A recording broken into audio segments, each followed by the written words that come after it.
Hey everybody! Hello! Welcome to Tabletop Hour. Woo! There, Bella. I'm Adam Harry.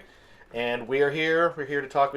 What a week we have had. It's been pretty nuts. This is a pretty crazy week by tabletop gaming standards. We got craziness on the tabletop side of things. We got even more craziness on the Dungeons and Dragons RPG side of things. Yeah, there was a lot going on. There was a lot. Knights came out. The Stream of Many Eyes happened. Wizards had a bunch of announcements. Yep. New models, as you can see, we have across the board. them. We have toys. We've painted them. Woo! Yeah, we got the Valiant and the Castellan all ready to go. We have the new Helverines.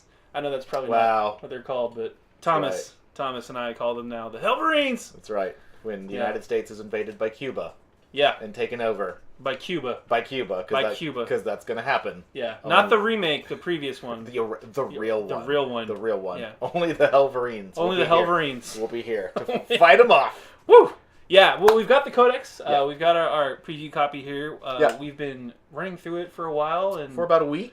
Yeah, we've been running through it, studying it, trying to figure out, getting these, doing a crash, get the knights assembled and painted. Yes. In time for us to have some fun with them this week with you guys. Yes. Which is going to be coming later this week. We got all kinds of cool... Can we tell them the plans for the knights? Yes. This week? Can we go ahead and just start with that? Yes. Tell them what's going to happen on Thursday. So, Thursday, we're going to have a little Knights of the Round Table. Actually, it's more like a square table with 6x4. It's a night game. We're having a night game, but it's a little twist, right? It's a twist. So this, on the normal BoLS channel, everyone show up at like 6 o'clock. Right Central time. Yep. Central time on Thursday. We are having a free blade tournament. Yes! So all kinds of people, all of the BoLS regulars are going to be there. A bunch of guests. other, maybe more. I believe Goat Boy's going to be here. Think so, yep. Frank. Is going to be here. Yes.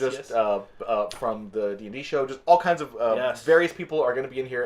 And what we're going to do, we're setting up a 6x4 table, and everyone is going to get to choose one knight of their choice from this codex. And then we have to. Or a pair of armigers. So that's your choice. Any one knight or a pair of armigers, and then we are going to roll up a free blade randomly. Roll it. No picking. No picking. All rolling all the time. And then we're going to go onto a table, and it's last man standing. Yes. Night joust. It's a night fight. It is a night fight. I will let all of you go. Night fight. I'll let all of you guys take your bets and what the proper strategy is going to be. I think, do you take a Dominus and you just rush out there and try to kill everybody? Do you take 2 armigers and just hide and try to be the last man standing? The little guys in the corner. It's going to be. I'm going to go for a gallant, and I'm just going to charge at the closest knight and punch him right in the face hole. I want to use something that has the gauntlet. The gauntlet? So I can use the Paragon gauntlet? So I can use the gauntlet strategy. That is so nasty. That's what I want. Yes. I want a Thunderfist gauntlet too. It's going to be good. Fisticuffs. So we're going to have a lot of fun. We're also going to get in a game during the week as well. Yes. Just a normal game so you can see all this stuff. Yeah. So a busy week here for you guys. Yes. So Codex Imperial Knights. Yeah. First of all, I think they got it. They got it. It took them 3 times. Like third time's the charm. The first book came out. I think we can all admit now in hindsight. The first book, let's be honest, the first book was just out there. The new Knight model was out. Right. They were like, we need some rules, and it was a paper thin codex. Let's be fair. It was really tiny. It was 3 knights, right? It was it just had the one.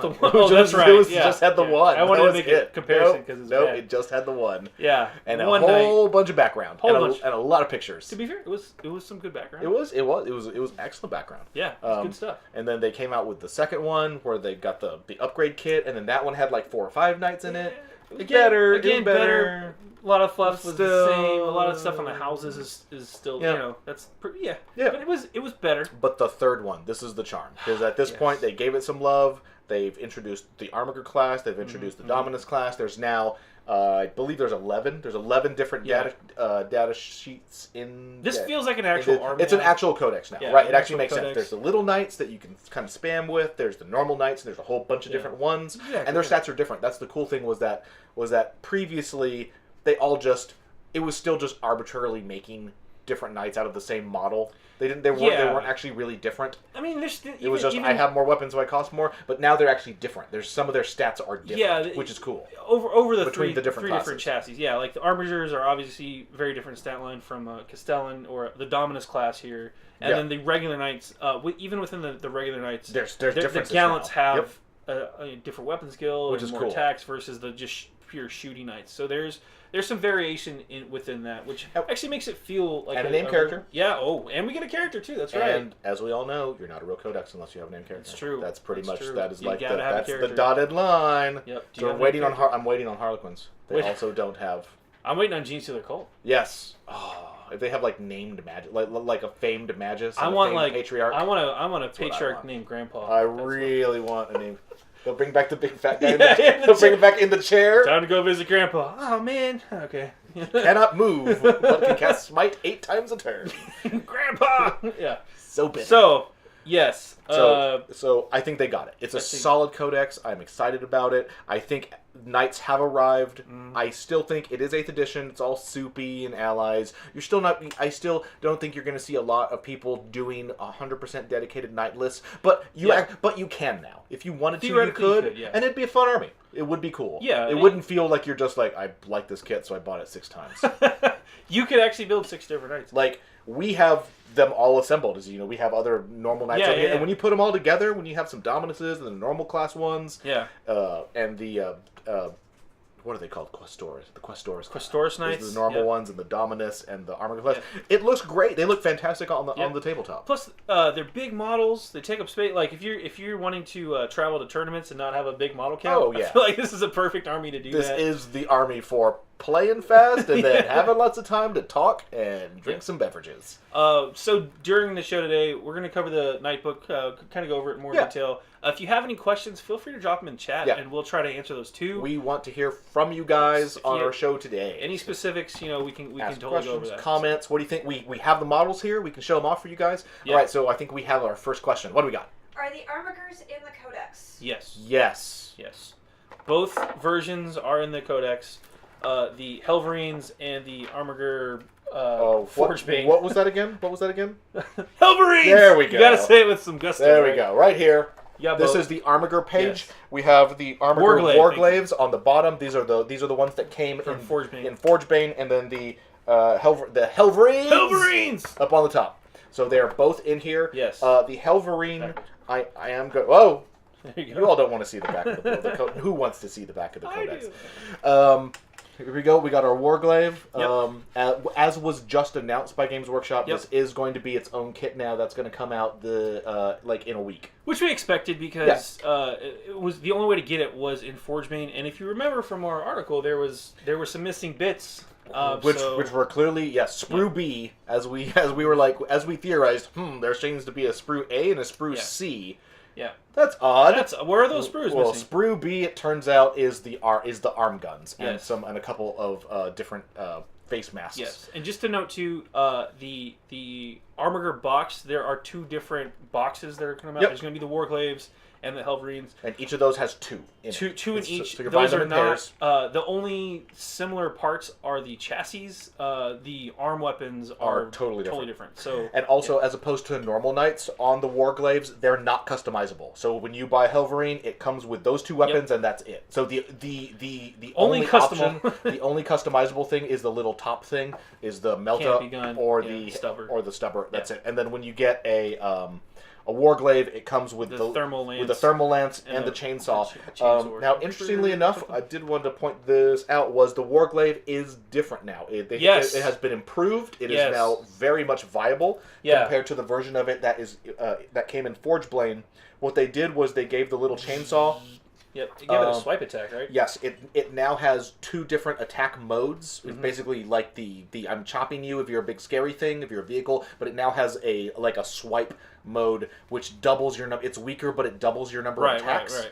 Which makes it viable against which is great. Horde armies or infantry that want to get dug in. Because now it's going to be 8 attacks. So, and which is really good. Pretty scary coming from that. Yeah, like if you have a squad. I mean, these guys are purchased in squads of 1 to 3. So if you have 3 of them and they're out there fighting like a big horde of cultists or something, that's 24 attacks. Yeah, it's 24 attacks that are just going to kill them. You're also you're also a big beefy armiger too. Yeah. So they're both now very, very good. The Helverin also those autocannons. It's gun. These autocannons are one of the best weapons in the game. They are so good. We'll talk a little bit about those in a second. Do you have another question? I'm going to look it up. Go ahead. What's that question? Can the big boys sweep now, too? Not the same way. Not the same way. The big boys, as we just call them here, the knights, they're going to want to use their Titanic feet. Yes. That's what their anti-infantry their attacks normal going to be. stompiness. Yeah, so you're just going to river dance on your opponents with those, because it turns each one of your attacks into 3 hits, or 3 attacks. So they don't need to. Yeah, you've got 4 attacks base. If you're Titanic feeding, now there is a stratagem that you can use if you have the Reaper Chainblade that kind of does the same effect, but it is a stratagem. Right, versus the Titanic feed. Again, that's for just a regular knight, that's 12 attacks. It's really strong. I mean, it's strength 8 and minus 2 AP, D3 damage, so you're stomping over them. Helverine's the Armiger autocannon. This is we love this gun so much. Okay, so we're going to talk about on the Helverine. You have it has two. For first of them, what is it actually called? So the weapon's name? The Armiger autocannon. Okay, so it's got 2 of these. This is just the profile for one, by the way. For one of these. All right, so double these stats. Yeah, 16-inch range. Fantastic. That's the whole table pretty much. That's 6-0, not 16. Yeah, 6-0. Heavy 2d3 shots. Okay, so on average 4. Yep. Strength 7, AP minus 1, 3 damage. Flat 3, not D3. Yep. Flat 3. And you also ignore the penalty to hit rolls for moving and firing this heavy weapon. So again, that's 16-inch range. You can pretty much shoot anywhere on the table. It has a movement at the top tier of 14 inches all the way down to 7 on the third tier. Sure. You can pretty much move in range of just about anything on the diagonal at that point too. But we love that gun so much. It's 3 freaking damage with a -1. Yeah, so this guy here is going to be popping out 4d3 shots a turn on the move with no penalty, 60 inches away. It's going to be trying to stay away from anything that's going to hurt it. Its movement is what, 12? 12. How fast? 14-inch move to start. Fast enough to be able to get places to get line of sight on targets, fast enough to stay away from danger. These things are fantastic. And imagine if you're running a pair of these. Right, even 2 of them. If you're running a pair, I believe that you're going to see a pair of Helverines are going to be a very common addition to Imperial armies. Yeah, and they're also, compared to everything else in the Codex, they're relatively cheap, clocking in at like 9 power level, and I think points-wise they're pretty inexpensive. Yeah, the autocannons are baked into the points cost. A Helverine costs 170 without other wargear options. Right, and then you're gonna if you put a stubber on top to keep it cheap. Yeah, what's the heavy stubber? Heavy stubber's 4 points. Okay, so 174 points. 174, about the same as like a Predator. And way better, really good. Yeah, I think it's also much for better. you BattleTech fans. Rifleman looks a lot like a Rifleman. You know, it kind of does. It looks a lot. The Rifleman had the 2. It's kind of like a clan Rifleman. That's fair. With like gothic-y stuff. Yeah, I got you. I got you. It's still cool. It is super cool. I really like the Armiger kits. They're on the same base as a Redemptor Dread, so they have the same footprint on the tabletop. They just fit really well in any army. If you're doing AdMech, which we forgot to mention, AdMech had the rules for the Knights in there too. So it's kind of like the 2.5 Codex for Knights. Yep. But yeah. So I'm really, really impressed by this. I think that these Armigers, in particular, the Helverins, they are going to have an immediate impact on the meta, and you're going to see them. These things are going to percolate out. They're not going to stay in this Codex. Yeah. There's really strong reasons to, like, I play Marines. Great. Throw a pair of those guys into your... I mean, 174 apiece. Yes, dirt cheap, lots of firepower. Yeah. Effective firepower, Like, too. would you rather take a Dreadnought? Or would you rather take one of those? To back you up if you're like Ultramarines. Right. And I'll take one of those any day. I think it does depend on if you want to make a close combat army or a shooting army, but let's be realistic. In modern 40k, you want the extra shots. I think they pair incredibly well with Custodes on foot. Oh yeah. Because all of a sudden you have like these guys hanging out in the backfield moving around shooting. And then you have Custodes in your face that you can't ignore. You can't, and these guys are just going to get to sit back there and just... Right, and they'll be knocking out all your firepower elements and going against your vehicle. It's going to be really good. And again, they're no joke either. Toughness 7, 12 wounds with 3 up save. Yeah. So it's going to take some dedicated fire to take them out. They're hitting most of the time on a 3+. They drop down as they take damage, but you can sit them in the back. Again, if you have 60-inch range. 60-inch range, so you have the bigger threat in front of these guys. They're not going to get targeted unless you just put them in a really bad spot, or your opponent knows how deadly they are, or they can't ignore that big threat for some reason. Right. So target priority on these guys, they're in a really good spot with the range. the lethality of them, and the point cost. The point cost. Really well. There's just a lot of stuff you can do in the meta to make these guys just super dangerous. Think we have another question? What do we got? Do the different data sheets have much in the way of loadout customization, like Tau Crisis suits, or are they different loadout options in their own data sheets, like Bane Blades?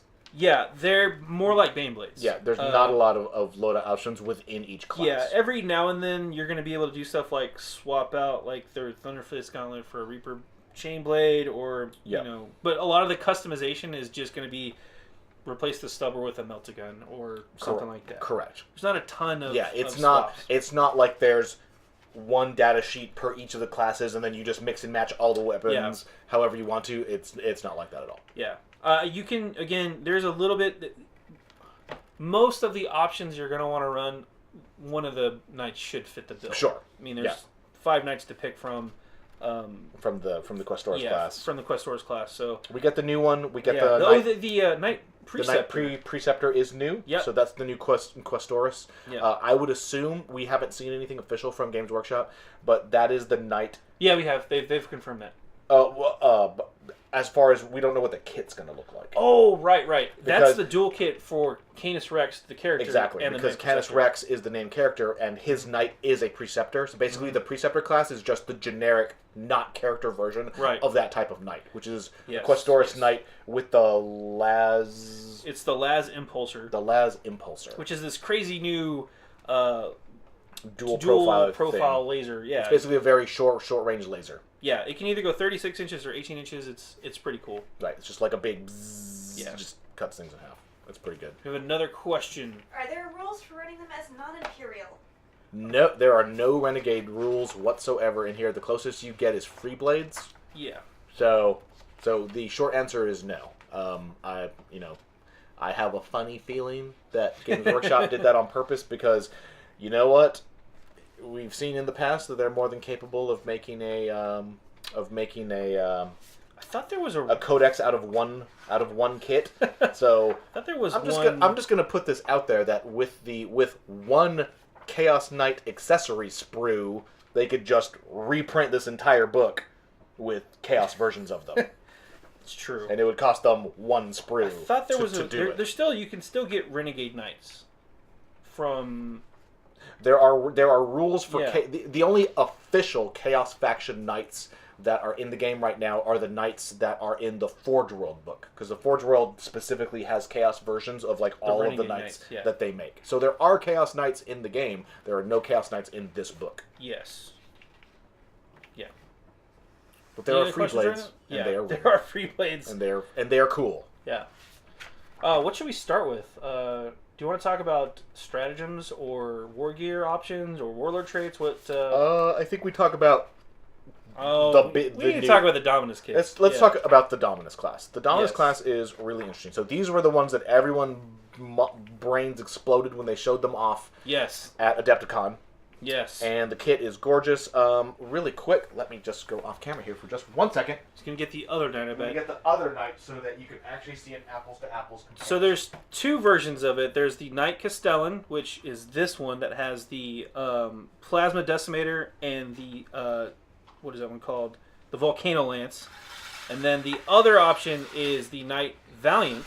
This one's got the Conflagration Cannon and which I really love, the Thunder Coil Harpoon, which is pretty baller. So there is your exact left to right comparison of the normal Knight kit versus the Dominus, and you can tell it is beefier. Yeah. It's not substantially taller.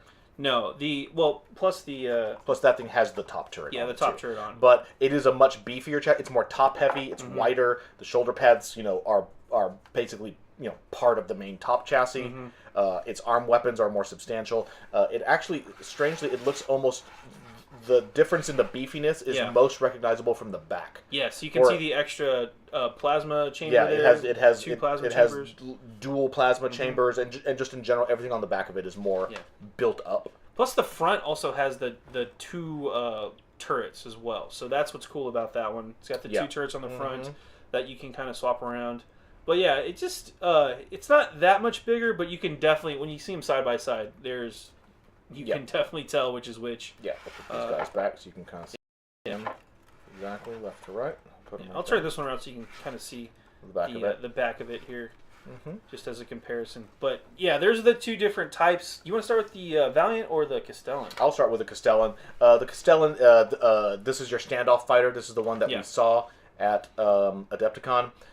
This one is billed as the anti-Titanic Knight. Correct. It's got really a huge giant. What's the name of this? Plasma Decimator. Has a Plasma Decimator, which is effectively it's just a huge giant plasma cannon. Yeah. And then it has the Volcano cannon. The Volcano Lance. It has the Volcano Lance. This is the big super laser. Super deadly. Yeah, this is the super deadly one. This is going to be the thing that you're going to be using to just take out. I mean, this is the guy who's going to be standing back, and he's going to be taking out tanks.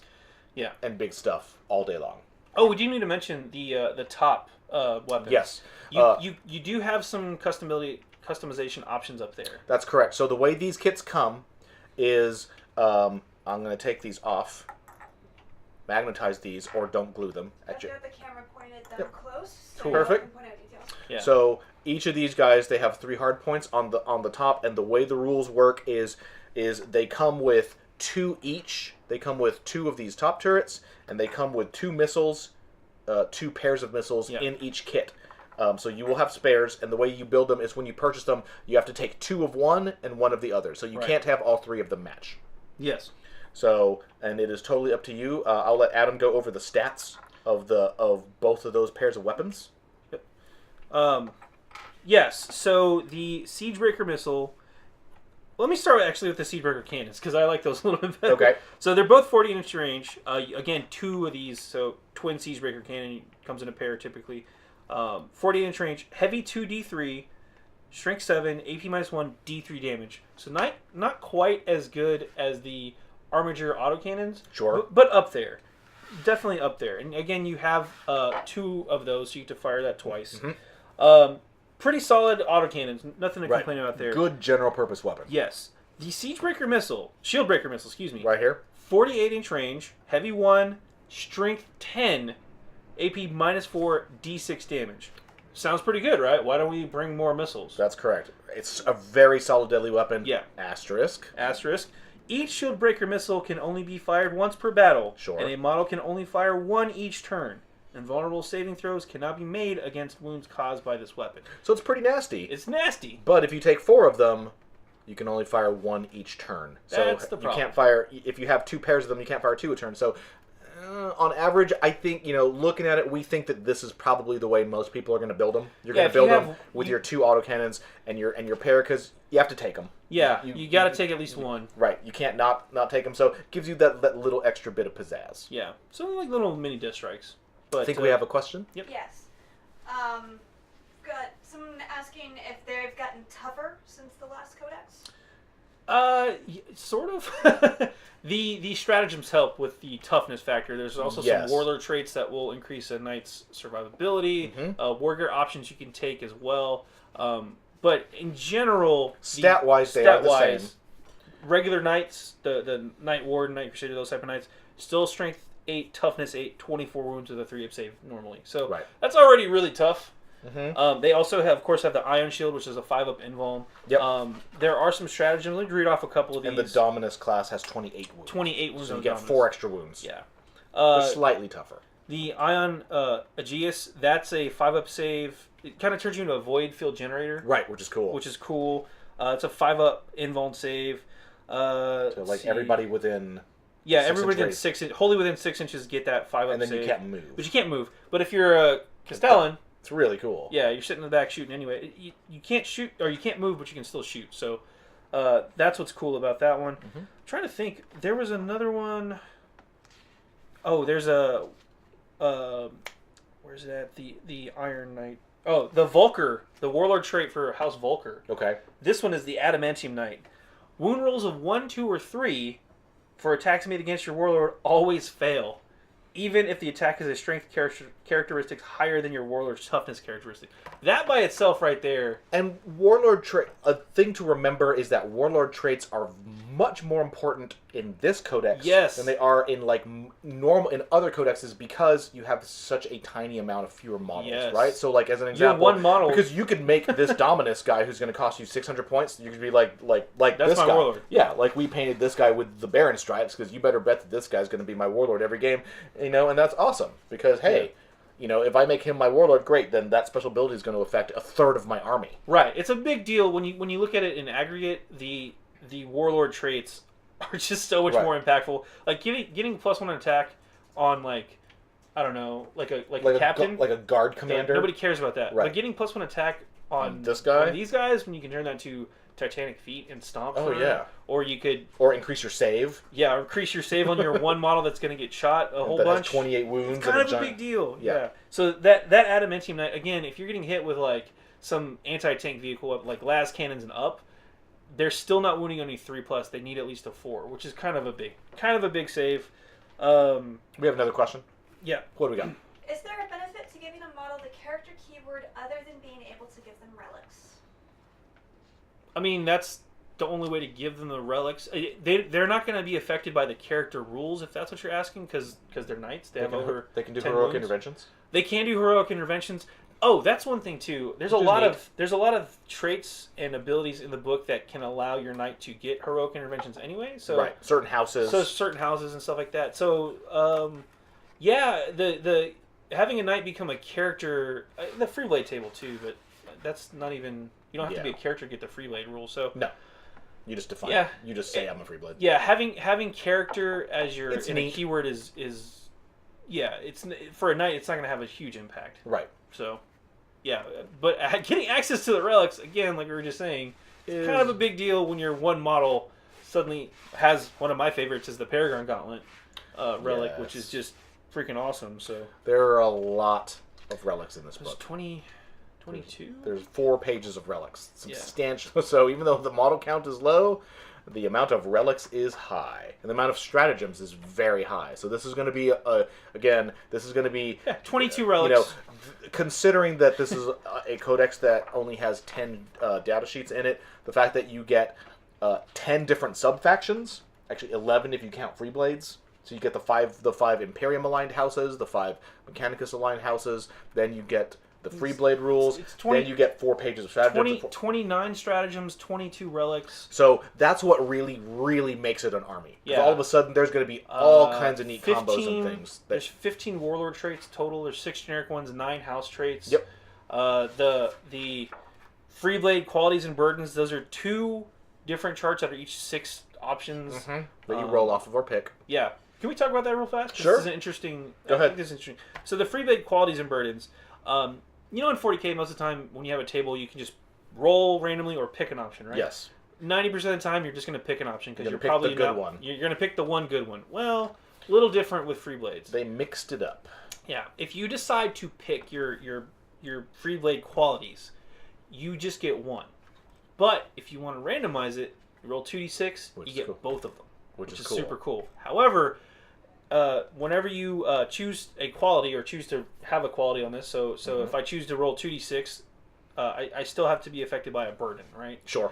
The burdens work the inverse of that. If you want to pick your burden, you pick 2. Right. But if you want to roll for your burden, you just get affected by 1, which is cool. Which is super cool. So you have a benefit, I guess, for rolling on the chart. Right.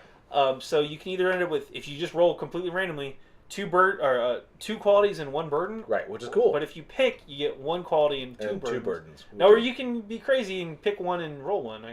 Yeah. So be funky. Be funky with it. It's an interesting way to change that mechanic up. I really like that actually. Mm-hmm. It adds a little bit of flavor to the knights in general. So yeah, it definitely makes Freeblades go from what they have been, which is just say nothing. Just say you're not, I'm a Freeblade, cool. I painted my knight neat. To now they actually are going to play differently, and some of the burdens are quite bad. Yeah. Yeah. But they don't affect you every turn. You have to make a leadership check every turn, and if you fail it, then the burden affects you for that turn. So it's a risk. Which is neat, because you're going to see across an average, 4 to 5 turn game, there'll be a turn. Yeah. Like on average, there'll be 1 to 2 turns where you roll bad, and and you failed the check. And I think the worst one is probably, where was the one that you had to? You hit on 6s. A couple of them were really bad. Yeah, driven to slaughter. While this burden applies, Freeblade cannot fall back, and its ballistic skill characteristic is changed to a 6+. That can be real bad if you got to get in there and charge. Yeah. But again, if you didn't build a knight to go stomping around, that's true. That would be really bad. It's hallucinations. The hallucinations. But yeah, some of the qualities. All of the qualities are worth taking a look at. I think. There's some that I think are better than others. I think Peerless Warrior is probably the one you're going to want to roll on.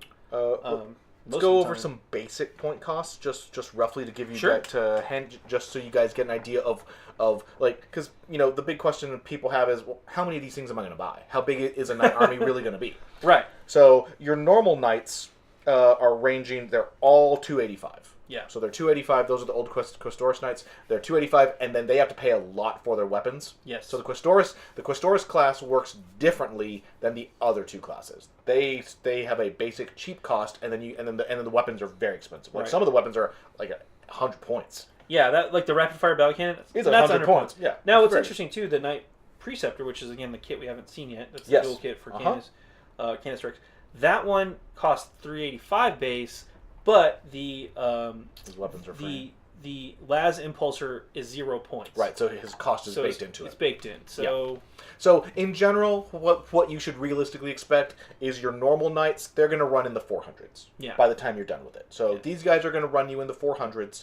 Your Armigers are going to run you 174. 174 the 99% of the time that you choose the best one, and in the 190s, in the 180s, under 200, in the high we're talking 100s, is what an armor is going to cost you. And then the big bad boys, the Dominus class, these are 500 to 510 base with most of their weapons baked in. So then you're just going to be adding the little. Yeah, you do have to probably 550-ish, 600 points. They're going to assume they're going to cost you just under 600. Right. They're not going to hit 600, but they're going to be really close. So. Yeah.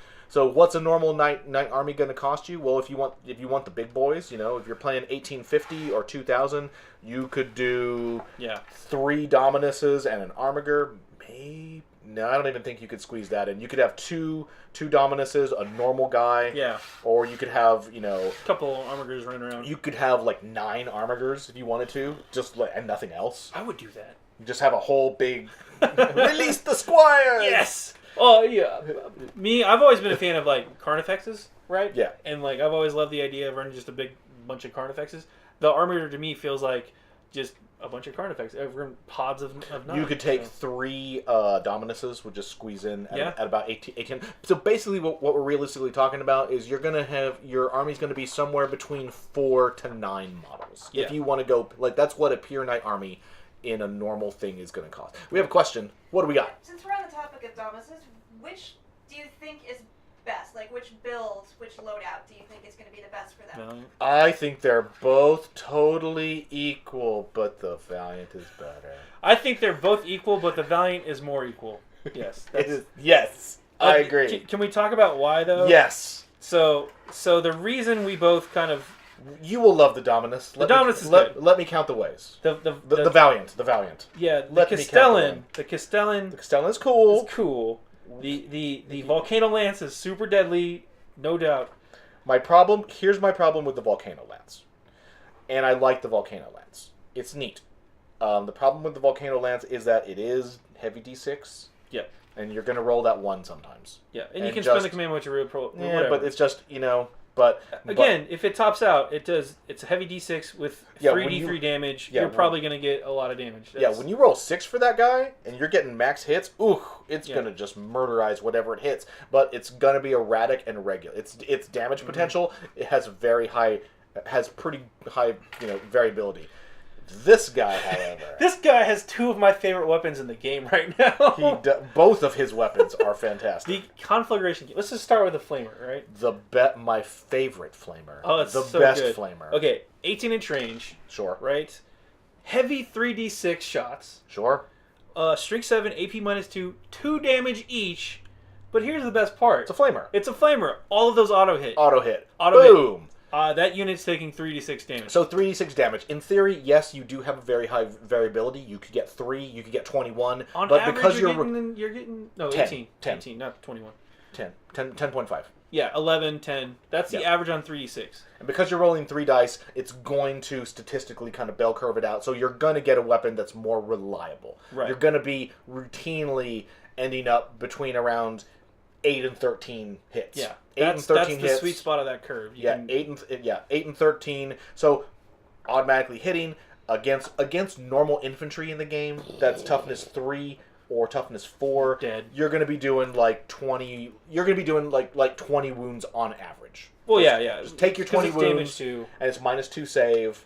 So Yeah. I mean, the people who really hate this thing, orcs. Orcs hate that. There's a lot Guard. of interestingly enough, But, Eldar, because Eldar have very damage. expensive infantry. 2 wounds. Yeah. Primaris Marines don't like hate that it either. as much because they have good armor, but still. But it's -2 to It's that still save, -2. So it's a 5 up, and your Primaris is dead. It's particularly dangerous to Primaris because of the 2 damage. The 2 every guy who damage. fails he's just out. He's just dead. And those Primaris Marines cost so much. Also, Ooh. it's deadly enough to kill vehicles. Yes. It's one of the few flamers that I wouldn't mind firing. Yeah, sure, I'll shoot your tank. Yeah, for it's not the 3d6. greatest thing, but you'll put a lot but each one they fail is 2 damage. And anything that's a light vehicle, like orc trucks, bake it alive. Vipers, anything Dark Eldar, those things are toast. Toasted alive. Yeah, which is the other thing that I really like is my other favorite gun in this game now is the Thunder Coil Harpoon. Are we ready to rumble? This is just so much fun. This is the new champion. I'm going to stroke it gingerly. This is the new. Go off. The thing is, this is a heavy. It's only 12-inch range. It is only 12-inch range. But you got to remember, you're on a knight chassis. You got a big base. You got a movement stat of 10. Yeah, you're going to be in there. Get there, right? You're going to be in there. It is now the new champ here in terms of strength. Yeah. It is strength 16. So you need to be toughness 9 for it to not double tough you. For it to not wound you on a 2, you need to be toughness 9. And when it hits you, and wounds you probably, it's a -6 AP attack. I think that may be the first -6 we've seen in the game. We've seen -5. We've seen a -5 before. So what does -6 mean? That means I have a 2-up save and I'm in cover. You get no save. Yeah, that means if you get hit by this thing, just no save. It is adios muchacho. Want to know how much damage it does? 10. 10. 10. 10. The X. The X. 10 Wakanda forever damage, folks. And yes, not just 10 because you might survive that. And then if you take any damage, if you take any damage from it, if you are a vehicle or a monster that got hit by this thing, yes. By the way, you can reroll failed hit rolls when targeting those guys. Right, because it is a very erratic weapon because it is a heavy one. It gets one shot. Only one shot, but it rerolls to hits if you're a vehicle or a monster. Yeah. So it is going to be pretty reliable against big things. In addition, this goes for anything. In addition, if this weapon inflicts any damage, the target unit suffers an additional D3 mortal wounds. Wow. Because it's electric. Because it shocks you. I got a question for you. Yes. According with that rule, if I shoot this at a Primaris Marine squad, yes, and I hit one dude, yes, and do 10 damage to that one dude, damage doesn't spill over. We know that. That's correct. So he's super dead. But it says, in addition, if this weapon inflicts any damage, the target unit suffers an additional D3 mortal wounds. Yeah, those are mortal wounds. Those will spill over. Those spill over. Yeah, so that means it hit the one guy. And he's gone. So it just punched him into. Impaled to the ground. He's at the bottom of the crater, and then his buddies were like, "Ted!" And then they died. Yeah. Yeah. So, yeah. One more question. Sure. Change topics. Do you have to take the harpoon, or can you replace it with something else? Nope. Take these. Both of these guys, their weapons are the weapons that come in the kit is what they have. You will take one of those and one of those. Yep. And if you take him, you'll take one of those and one of those. The only thing you can change out is the top weapons. Correct, and you have your choice. And also, don't forget that the Dominus class, you do the chin weapons over here. Mm-hmm. You do have 4 meltaguns. Yeah. So let's not forget that you have 4 meltaguns. Yeah. So do they also each come with twin? Yeah. Yes. Both of them come with 2 twin meltaguns. So think about what this thing can do. To I have a flying hype tyrant. Whack! Take your 13 and then you made your invulnerable save. Well, cool. I still have 4 meltaguns. I have to be within 12 inches to use this thing. So you're within meltagun range. Yes. So this is the new high watermark for getting rid of big, scary, for multi-wound creatures. I'm worried about it because I like running them carnifexes. They're dead now. They're just even things like land raiders, right? Yeah. Just wham! Take 10 damage. Wait, what? Yeah. And then plus D3, and I'm going to shoot you with 4 meltaguns. Yeah. Craziness. So that's Imperial Knights. Woo! Like I said, super awesome, super fun. This is going to completely shake up the meta. You're going to see Imperial Knights all over the game, and I think it's just the thing I like about this codex is that it's not that Now it's viable. Now it's a standalone codex. It feels like a real army now. But the kits are amazing. It just everyone is excited about it because knights are fun. Yeah, this is going to be a fun army to play. Win or lose, you're going to have a great time. It's a big giant robots. All last week, I was making Robot Jocks jokes, and I just want to watch Robot Jocks. Yeah, it's just giant robots. This 2018 is the year of giant robots. Robots. Everyone's doing giant robots. All your favorite companies are doing giant robots. 40K is doing their giant robots. I love giant robots. Who doesn't love giant robots? Yeah, they're great. They're fun. With that said, on that note, we're gonna shift our gears in our giant robot machine. Bye, Larry. He's gonna take the knights and walk away. Dude. We are going to be talking about some D&D action. Oh, just tore my paper. Whoa. He's gonna drop one. I already broke one though. Not gonna drop it. You're gonna see these knights later. We will bring. I meant the glue. I snapped off one of the missiles. I was trying to keep it up there. Harry. That's how I roll. That's why we can't have nice things. It's true. It's true. We'd like to introduce JR, our D&D pro. Hey, everyone. Hello. Hey, JR. We heard that weird stuff happened this weekend. All kinds of weird stuff. Exciting stuff happened this weekend. There was a stream that happened. There was a stream of many eyes, and I watched most of it. I did too. There's some real exciting stuff coming. A lot of big news for Dungeons and Dragons in the next few months. So can we just pause real fast? Yeah. I just want to explain why I have the Yawning Portal out here. Absolutely. Yawning Portal is a book. It's got a bunch of dungeons in there. Really great book. Really fun resource. Mm-hmm. It kind of the Yawning Portal is an inn on top of a dungeon, and that dungeon plays a key role in what's coming next, which is why I have the book here. Because we don't have the books yet. We don't. We maybe have. We have a couple of pictures, but what we know is that the next big adventure is set in Waterdeep, which is where the Yawning Portal is. Wait, before we get to that, one more side note. Which was your favorite stream of the stream? The All Tank Party. Jox Machina. Jox Machina. Yes. Yeah. That was for life.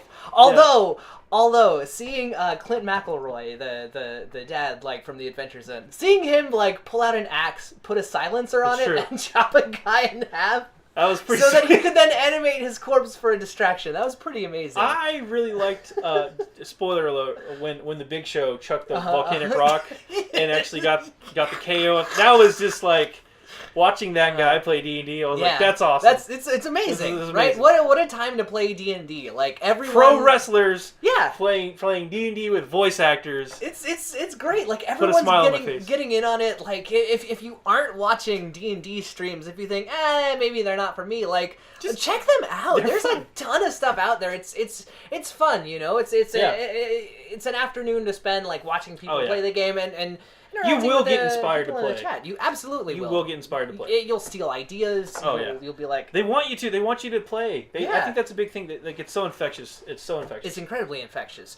But let's talk about... Waterdeep. Yeah. Waterdeep. Which, they made this recreation of Waterdeep, so cool. For their sets. Did you see the giant foot? Oh, yeah. Yeah, it was crazy. It's amazing. So the adventure, the big adventure is called Waterdeep Dragon Heist. And this is the first one that's coming out in September. Yes. I think the 18th is the wide release. The September 6th, I believe, is when it's going to be in your favorite local gaming store. Right. The wide release will be September 18th. So you can buy it. That's when you can buy it online and stuff like that. But I'm betting there's going to be some special edition books, gamer only copies if you go to your store. So. Absolutely. So check them out. Yeah. Then Dragon Heist is real exciting. Oh, Dragon Heist. So I didn't know this. I was watching the stream and Mike Morales was explaining dragons are also what gold coins are called. Yeah. In Waterdeep. Dragon Heist is double meeting there. This is a story about gangsters, about Ocean's 11 style heist, involving a crap load of money. Oh, yeah. And I wrote his name down here. Wolfham Gedarm? Volo. It's Volo. He wrote the guide. It's Volo. He's got a heist for you for an obscene amount of coin, and whichever I think there's 5 factions vying for this. Yeah, so maybe more. Yeah. Whoever gets this money is going to have a major impact on the Waterdeep waterfront. Absolutely. and so what's real interesting about this one is it doubles as both a low level adventure because it's for levels 1 through 5. Yep. but it also is a toolkit for, hey, here's how you run an urban adventure. Here's how you run campaigns based out of a large urban setting for D&D, because that's like a different skill set. It's a different tool set to build. There's always the wandering monsters, encounters in the wilderness. Those are all a big part of D&D. That's a standard thing. What they haven't really focused on is that urban setting, and having, not only is it focused on an urban setting, but you also get all of the Waterdeep stuff. Yeah. And Waterdeep is like an iconic D&D. It's almost like the capital of D&D. Of D&D, yeah. You know, like whenever you think of like what a capital city in D&D pops up as, you're probably picturing Waterdeep. Yeah. I mean, it's they've got the Lords of Waterdeep. There's a lot of lore around the city. It's the City of Splendors. It's there's giant tunnels and sewers. There's the biggest dungeon in all of Faerun is underneath it. Yeah, again, it's a Forgotten Realm setting world. But again, it's that capital of D&D as a whole. It's just such a cool environment. It's like you get the clean, like beautiful capital city vibe, but you also get all the grit and the grime and the crime. Yeah, yes. Which is what this one's all about. I'm excited because it's like we haven't really seen a heist, right? Yeah. Like that's a new kind of adventure for D&D. I love it. We've seen dungeon crawls, we've seen rescues, yeah. But this is a heist. We need a you want to put on some plans. Yeah, you want to put on some music and have a camera whip around the table. You're gonna have to talks about their part in the plan. Yes, you're gonna have a montage when you're planning this. It should be a ton of fun. I'm excited just to see how they do that. How they incorporate that. One detail I want to throw in. You're talking about the different factions. So there's a bunch of different villains, which we're going to be talking about this week. So come check it out. But there's a bunch of different villains that could be the potential like big villain of the adventure that's after everyone. So you can kind of get some the hooks. different play out of this adventure if you have like different groups that you play with. Like you could run one time and run into Xanathar, and another time like the big villain could be Xanathar. Yeah, could be Manchun, who's this like ancient wizard who. Dude, what about the Dark Elf? Yeah. I forgot the Dark Elf's name, but he was created around the same time as Drizzt. But he's another male Dark Elf who left the Underdark to become like this criminal mastermind. Yes, he's like the opposite of Drizzt. He's exactly. He's great. Did not become a hero. Yeah. Instead, he's a villain. But it's such a cool thing. Again, it's for levels 1 through 5. Players can also, if they are foolish enough, can try to attack one of these criminal organizations and try to overthrow them. Not a good idea at that level. No, not a good idea at all. Which is really interesting. But you have that option. That's such an interesting pressure, right? Like, it sets up the kind of encounters that maybe a lot of people aren't used to seeing if you've been playing through the adventures the way they put them out. Like, I think the closest we get is like in the Curse of Strahd when Strahd shows up. You're like, if you're level 5 adventure and Strahd shows up, like you probably don't want to fight him.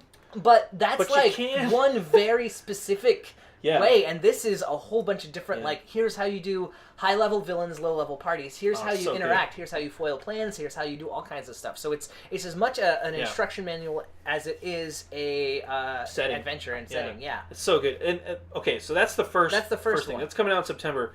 Immediately following that in November is one of the things I'm most excited about. Even after that, all that, I'm super excited about it. But the Dungeon of the Mad Mage sounds completely bonkers. This one is insane. This is designed for levels 5 through 20, and if you notice, it picks up right after Waterdeep. It specifically says it picks up right after Waterdeep. This is the next 20 levels of your adventure. On the stream, they mentioned that if you played both of these kind of as a campaign back to back, if you played every week, one session a week, you're looking at 8 months of content. Easily. For most, and that's assuming you play like on track. On track doing. That's if you just go through what you're supposed to and not get. What party ever gets sidetracked here? Never. Never. That doesn't laser happen. Focus never happens. Laser focus. Nobody ever wanders off the beaten path. No one ever thinks that something is more important than it really is. And you have to make a whole focuses on that for 4 hours. Nobody does. Anyway, and that's if you play every week. If you play every other week, like a lot of games do, or every once a month, maybe. You're looking at least a year. Hours of fun. Mad Mage is the story, the dungeon underneath the Yawning Portal, the Undermountain. It is run by Halistar Blackcloak, who is a wizard who discovered the the dungeon early on. Yes. Not quite sure. He's human. He's human. He's been around forever. Yeah. Probably immortal through some means or another. And actually, I think it was Mike Merles on the stream was talking about him particularly. If he dies, the dungeon brings him back. Kind of like how a lich has a phylactery, but the dungeon is his phylactery. Yes. So somehow he can reconstitute himself. Yeah, he is bound to it. So is it a place of refuge for him, or is it a prison? Yeah. And that's really the question here. The fun part about this dungeon, again, it's kind of not a reprint of the one from the Yawning Portal. No. The Yawning Portal doesn't have it. Yeah, it doesn't have it. So the Yawning Portal talks about it and references it. The Undermountain is designed as a place where you can basically get lost. Yeah. For as long as you want to wander around. The tunnels down there can change. Levels can shift. Yeah, and there are nobody can map it quite accurately. There are 23 different levels. Yeah. In this adventure. Yes. They specifically said this too. Like they've designed 23 levels. Yes. But there is absolutely no reason that DMs can't just add sections or have more in there. Yeah. And they're coming out with a map pack for those levels, which is pretty exciting. Exactly. But again, you don't have to. It's D&D. If you could take it and make it your own, you can add levels, add sections, and that's totally viable and makes sense in the fluff because they're the way that Hallister, the Black Cloak here, has made the dungeons, he's actually warped reality in some ways. Like he goes out in the plains, he captures monsters to bring them back to his dungeon. Yeah. So you'll have frost giants next to dryads, and Absolutely. purple worms next to goblins or something if you want. And it's a dungeon that you can wander away from and then come back to. Especially if you've set it up so that you're like, your party knows what Undermountain is like. Yeah. And then they're like, all right, we're finally adventuring out there. They find something that sends them back. Exactly. And then you'll have that realization of, well, we have to go back to Undermountain. Better strap up. And you better bring some gold coin, because during here, he charges. He charges to go down and to come back. And to come back up. So you better bring some coin, because that's his business. So, but it's pretty cool. You got the 23 levels we mentioned, plus Skullport. Skullport, which is part of the Waterdeep kind of waterfront there. Yeah, it's where the Xanathar's guild operates out of, which is super cool. Very exciting. I just love that we've had Volo's Guide, Xanathar's, Mordenkainen's. We've had all of these big named books come out recently, which are all great, by the way. Super great. And now we're getting to play in Waterdeep, and those books all feed into and tie into this. And again, Volo is kicking this all off with Dragon Heist, and that feeds directly into Dungeon of the Mad Mage. What a time to be playing D&D. How many players do you think are gonna do the right thing with the coins, and how many do you think are gonna get the treasure and then run off to do what? I mean, here's the thing. Here's the thing, right? No matter what you do with all the coinage, you're gonna make somebody very, very angry. Exactly. Probably four somebody's. The world is definitely changing, and you are a big part of that in that heist. Are you gonna give the money to Xanathar? Well, I mean, maybe, but if you do, then what about the other 4 people you're going to piss off? What about the good guys? You just totally screwed them over. Yeah. Are you going to have a bounty on your head, a legit bounty on your head? And if you are going to have a bounty on your head anyway, what's to stop you from just taking them and going into hiding? Yeah. Say, disappearing into Undermountain. Or, finding another portal and jumping into another realm. I don't know. Speaking of other realms, if we got time, I got 2 quick pieces of news I want to talk about. So, the other big thing to come out of the Stream of Many Eyes are a couple of these are low-key announcements of what's coming next. We know that they have we know that they are working on more settings. There are a couple of different settings that they really want to get out. Dark Sun. What? Yes, actually, Dark Sun is one that they've really been kind of working on, hinting about. I just mentioned it because the Big Show played a character from the Dark Sun universe. Exactly, and it was a definite hint. Like if I had to guess, so I guess the word on the street is there are 2 settings. The rumors, right?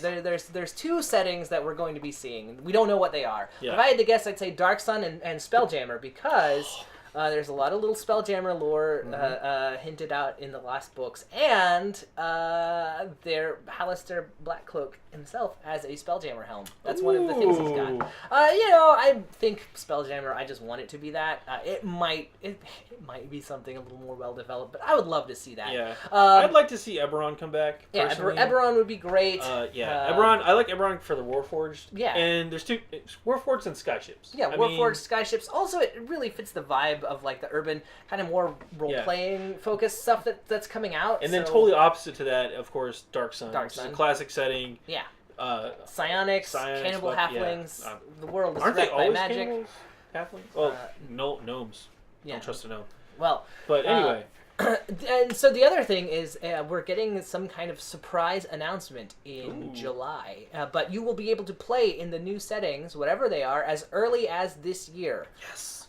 So keep your eyes peeled. There's a whole bunch of exciting stuff coming. Like I'm very excited to see what else they have. Yes. It's going to be fun. This is a great time to be playing D&D. If you've never played D&D, there's lots of ways to get involved. Meetups. Check your local gaming store. They might have an Adventures League. Go pick up. Go to your friendly local gaming store. Pick up the D&D starter set. That's honestly one of the best. Yeah. Here's how to start playing D&D things you'll find. Yeah. It's one of the best they've ever made. Really? You get a whole setting. You get a village that you can kind of go play around in. You get two dungeons. Yeah. And then even if you're a new DM, I think these two books are going to be, or even a veteran DM, anybody really. Anyone, new or veteran, you're going to get a lot out of this. You're going to get the 1 to 5 level experience right out of the gate with Dragon Heist, and then you can either continue that with the Dungeon of the Mad Mage, or you can just pick up Dungeon of the Mad Mage if you already have a veteran party and dive into that. I love the idea of a recurring dungeon crawl. Yeah, same. The idea that you can go down to the dungeon, kind of fight through it. Maybe you get to some points that you need to turn back. Yeah, you feel like, all right, we need to get more. We need to get stronger. We need to get more gear. Better, we made it to the 13th floor. That 14th floor looking pretty bad.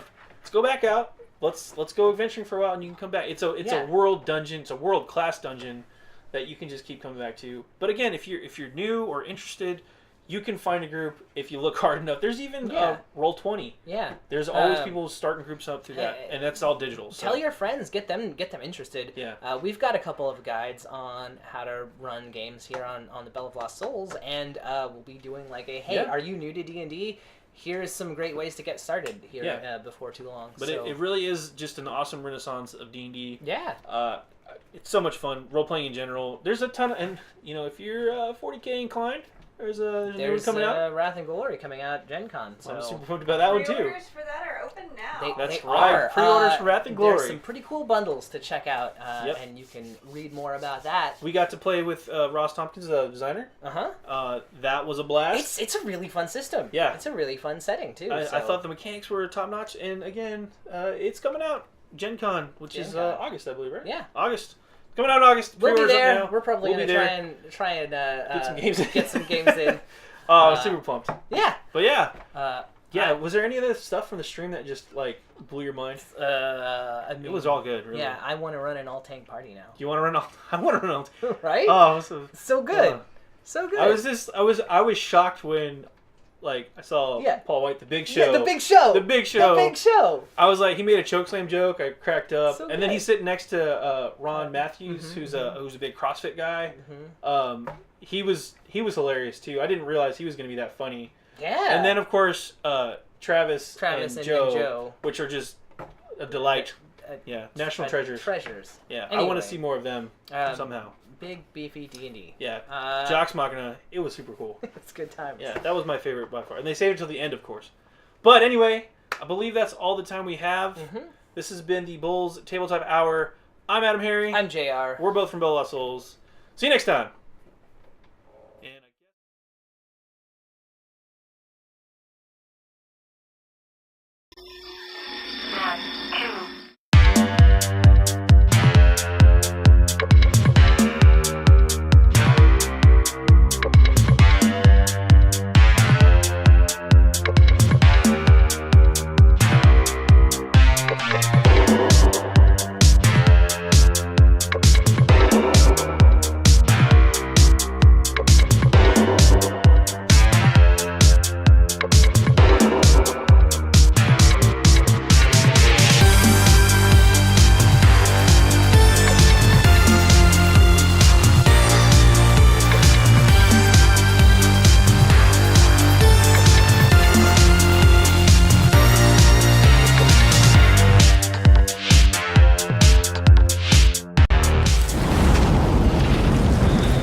don't forget to subscribe. Thanks for watching.